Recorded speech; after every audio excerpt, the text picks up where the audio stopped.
惠林岛内的市场透早火烧，因为传统市场囤真侪物件，火是烧甲真美哦，路过真矮，所以烧3点外钟，火才拍花。附近有8户的邻家厝嘛受到影响。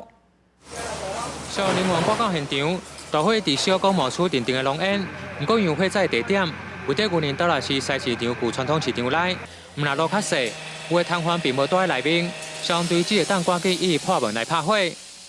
那因为我就听到爆炸声，我要在下楼1楼的时候，我孙女儿已经说：“阿伯，楼下有烟了，楼下烟已经快要有烟了。”所以我就赶快就把小朋友全部都带出来。拢烧到下面，隔壁迄个龙头嘛，拢烧到安尼，你无看？隔壁龙头的台啊。叫的物件拢无好。云林县消防局接到通报，马上派出各式的救灾车辆16台，减少29名前往抢救。但因为起火地点附近拢是老旧建筑，部分的商家卖嘛是真容易烧物件，火势一经延烧到其他的邻宅，总共造成8户受到影响。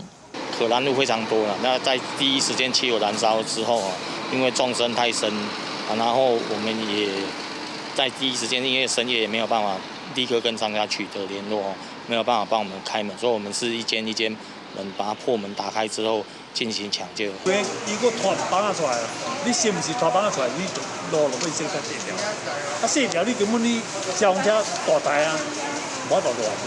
当地有摊商就表示，因为部分的单位和棚架啊相突出，至少阻碍到救援速度。